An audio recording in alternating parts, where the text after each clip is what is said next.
उत्तर प्रदेश का विद्युत विभाग घाटे में चल रहा है। इसकी जानकारी प्रदेश के ऊर्जा मंत्री श्रीकांत शर्मा ने ट्वीट कर खुद दी थी। साथ ही उन्होंने लोगों से अपील की थी कि सभी लोग बिजली का बिल समय पर चुकाएं, लेकिन सरकारी दफ्तर के लोग ही उनकी इस अपील को नकारते दिख रही हैं। दरअसल नोएडा के बिजली विभाग की देरी से भुगतान कर रही है। नोएडा में 17 सरकारी ऑफिस ऐसे हैं जिन पर करोड़ों रुपए का बकाया बचा है। हालांकि मुख्य अभियंता वीएन सिंह की माने तो ये विभाग लगातार अपना बकाया चुका रहे हैं और इन विभागों को समय समय पर नोटिस भेजा जाता है। लेकिन हैरान करने वाली बात यह है कि इसमें कुछ बड़े विभाग भी शामिल हैं जो अभी तक बिल चुकाने में देरी कर रही हैं। इसी कड़ी में सरकारी विभाग से भी पैसा लिए जाने का निरंतर प्रयास चलता रहता है। गौतम बुद्ध नगर में सरकारी विभाग पे अगर हम आपको बताएं तो यहाँ लगभग 17 डिपार्टमेंट्स हैं जिनको हमसे कनेक्शंस लिए हुए हैं। सरकारी विभाग ऐसे जो हमसे जुड़े हुए हैं, तो इन पे हालांकि हमारा बहुत ज़्यादा बकाया नहीं है और इनसे पेमेंट्स होते भी रहते हैं। इस साल इस फाइनेंशियल ईयर में अगर हम आपको बताएं तो 6 करोड़ रुपए हमको इनसे उपलब्ध भी हो चुका है, मिल चुका है और 10 करोड़ का ड्यूज़ अभी हमारा इन पे चल रहा है।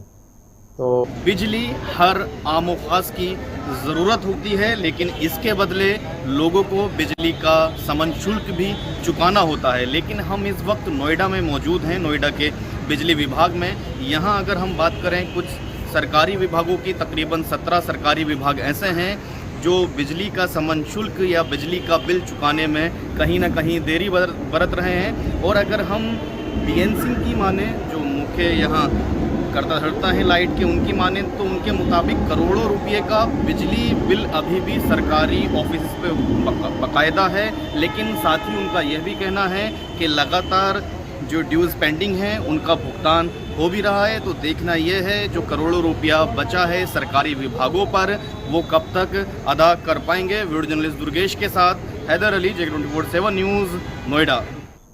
यूपी में बिजली विभाग के कर्मचारी निजीकरण के विरोध में सड़कों पर उतरे। देश भर और प्रदेश भर में बिजली कर्मचारियों ने केंद्र सरकार की नीतियों के खिलाफ प्रदर्शन किया। इसी कड़ी में नोएडा में भी बिजली कर्मचारियों ने सरकार के खिलाफ प्रदर्शन किया। कर्मचारियों ने 1 दिन का कार्य बहिष्कार भी किया। साथ ही केंद्रीय विद्युत मंत्री और प्रदेश सरकार को 1 दिवसीय बहिष्कार का नोटिस भी दिया।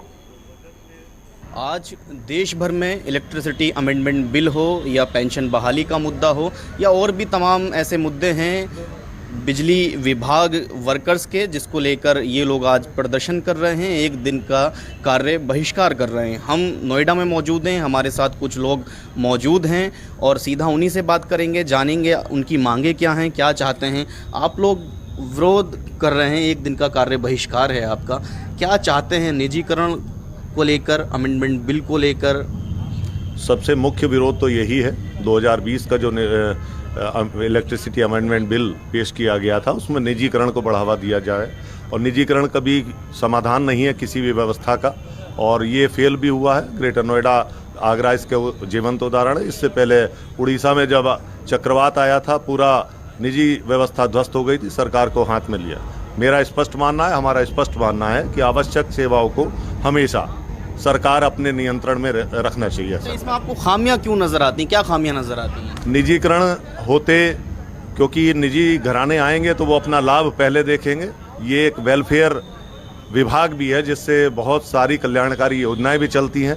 वो कल्याणकारी योजनाएं केवल सरकार चला सकती, कोई निजी घराना उस पर बिल्कुल नहीं है। यहाँ तक कि ग्रामीण क्षेत्र में जो बिजली हम लोग सब्सिडाइज रेट पे दे रहे हैं, वो कोई भी ऐसा तंत्र नहीं है प्राइवेटाइजेशन वाला और जो इस पे दे पाए। तो आप देख सकते हैं इनकी अपनी अलग अलग मांगे हैं। पेंशन आप लोग डिमांड कर रहे हैं वर्ष 2020 से लागू हो, तो क्या लगता है सरकार आपकी मांगों को मानेगी? सरकार को अगर जनता की मांग ठुकराती रही तो सरकार को इसका खामियाजा भुगतना पड़ेगा। यहाँ जो लोग हैं वो लोग हैं जो जनता से जुड़े हुए लोग हैं, जिन्होंने इस गवर्नमेंट को बनवाने में भी बहुत बड़ा सहयोग रहा है। जो डायरेक्ट नहीं वो इनडायरेक्ट में था, और यदि इसी तरह सरकार लोगों को कुचलती रही, किसानों की मांग नहीं मानेगी, बिजली वालों की बात नहीं मानेगी। बिजली विभाग से हर एक उपभोक्ता, देश का हर एक नागरिक जुड़ा हुआ है, और जब बिजली का निजीकरण होगा उससे तमाम जनता को कष्ट होगा। हम जो आज लड़ाई लड़ रहे हैं वो केवल अपने विभाग की नहीं लड़ रहे हैं, हम आम जनता की लड़ाई लड़ रहे हैं। अच्छा, ये तो देश भर में चल रहा है और उत्तर प्रदेश में भी है, तो क्या लगता है एक दिन का जो कार्य बहिष्कार है इससे कुछ लोगों को भी नुकसान हो सकता है, या ये सिर्फ सांकेतिक कार्य बहिष्कार? सांकेतिक कार्रवाई है ये हमारी, ये सांकेतिक है। अगर गवर्नमेंट ने अपना पहलू नहीं बदला, निजीकरण की तरफ से पैर अपना कदम पीछे नहीं हटाया, तो फिर लड़ाई आगे लड़ी जाएगी, जिसको हमारे संघर्ष समिति के जो पदाधिकारी हैं वो उसका निर्देशन आज की स्थिति देखने के बाद करेंगे। आज तो आप देख सकते हैं ये देश भर में विद्युत विभाग के जो कर्मचारी हैं उनका प्रदर्शन जारी है, और ये एक दिन का सांकेतिक कार्य बहिष्कार है, सिर्फ सरकार को समझाने के लिए। अगर सरकारें मांगे नहीं मानती है तो ये जो इनका प्रदर्शन है वो आगे भी बढ़ सकता है। हालांकि ये एक दिन की कॉल थी, अब देखना ये होगा सरकार तक इनकी आवाज़ पहुंचती है या नहीं। वीडियो जर्नलिस्ट दुर्गेश के साथ हैदर अली, जग 24/7 न्यूज़, नोएडा।